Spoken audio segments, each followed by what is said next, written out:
ఇటీవల Nampally Bajaj furniture shop లో జరిగిన అగ్ని ప్రమాదం మరొక ముందే మరో ప్రమాదం చోటు చేసుకుంది. నాంపల్లి ఎఫ్ఎస్ఎల్ కార్యాలయంలో భారీ అగ్ని ప్రమాదం చోటు చేసుకుంది. పలు కీలక కేసులకు సంబంధించి ఎవిడెన్స్ ఈ ల్యాబ్ లోనే ఉన్నట్లు తెలుస్తోంది. ఎఫ్ఎస్ఎల్ కార్యాలయం అగ్ని ప్రమాద ఘటనకు సంబంధించి మరింత సమాచారాన్ని మా ప్రతినిధి రాజు అందిస్తారు.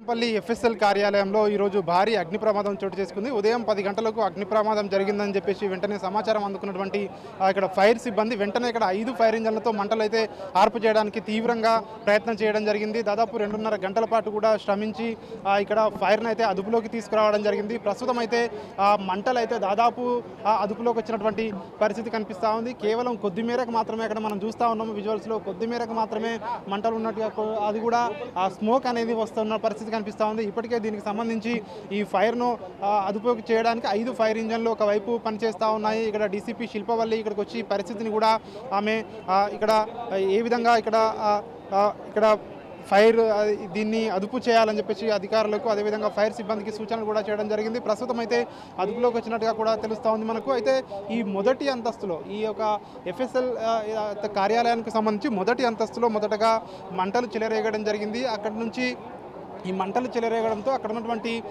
ఏదైతే పలు కీలకమైనటువంటి కేసులకు సంబంధించి ఈ ఎఫ్ఎస్ఎల్లో ఫైల్స్ ఉన్నట్టుగా కూడా తెలుస్తూ ఉంది. చాలా వరకు కూడా ఇక్కడ ఉన్నటువంటి కంప్యూటర్లు దాదాపు 25 వరకు కూడా కంప్యూటర్లు ఇక్కడ దగ్ధమైనట్టుగా కూడా తెలుస్తూ ఉంది. కీలకమైనటువంటి కేసులు ఫోన్ ట్యాపింగ్ కేసు కానివచ్చు, అదేవిధంగా రాష్ట్రంలో సంచలనం సృష్టించినటువంటి ఇతర కేసులు కానివచ్చు, ఆ కేసులకు సంబంధించినటువంటి కీలకమైనటువంటి ఎవిడెన్స్ను వీళ్ళు సర్టిఫై చేయాల్సినటువంటి ఏదైతే ఈ యొక్క ఫోరెన్సిక్ ల్యాబొరేటరీ ఉంటుందో, సో ఈ ఎఫ్ఎస్ఎల్కి సంబంధించిన ల్యాబొరేటరీలో కీలకమైనటువంటి ఫైల్స్ ఉన్నాయి. అవన్నీ కూడా దగ్ధమైపోయినట్టుగా కూడా ప్రస్తుతం అయితే మనకు తెలుస్తూ ఉంది. అయితే ఎంత మేరకు దగ్ధమైపోయాయి, ఇంకా ఏమైనా మిగిలి ఉన్నాయా, అయితే ఎన్ని వరకు డాక్యుమెంట్స్ అదేవిధంగా ఇక్కడ ఎవిడెన్స్ అనేటివి దగ్ధమయ్యాయి అనేటువంటివి ఇంకా కూడా దీన్ని అధికారులు ధృవీకరించవలసిన అవసరం ఉంటుంది. ఎందుకంటే చాలా వరకు కూడా కేసులు దేశంలోని ఇతర రాష్ట్రాల్లో ఉన్నటువంటి కేసులు కానివచ్చు, అదేవిధంగా రాష్ట్రంలోని పలు కీలకమైనటువంటి కేసులు కానివచ్చు, చాలా వరకు కూడా కేసులకు సంబంధించి ఎవిడెన్స్ కోసం ఇక్కడ ఫోరెన్సిక్ ల్యాబ్కు పంపిస్తూ ఉంటారు. సో అట్లాంటి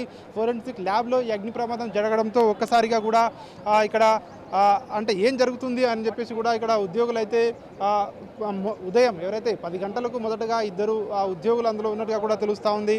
మంటలు చెలరేగడంతో ఉటావుటిన వాళ్ళు అక్కడి నుంచి అందులోంచి బయటికి పరిగెత్తుకుంటూ వస్తుండగా ఒక వ్యక్తికి గాయాలైనట్టుగా కూడా తెలుస్తూ ఉంది. ఆయనను ఆసుపత్రిలో చేర్పించినట్టుగా కూడా మనకు తెలుస్తూ ఉంది.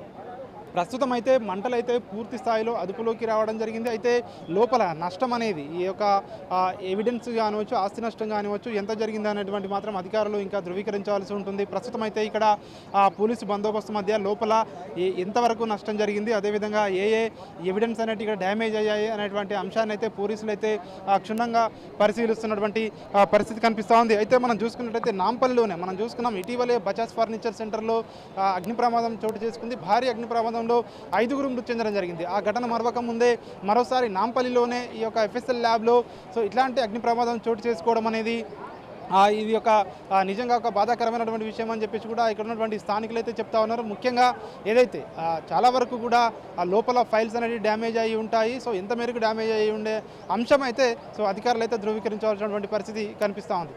కెమెరా పర్సన్ మనోజ్తో రాజు న్యూస్, నాంపల్లి.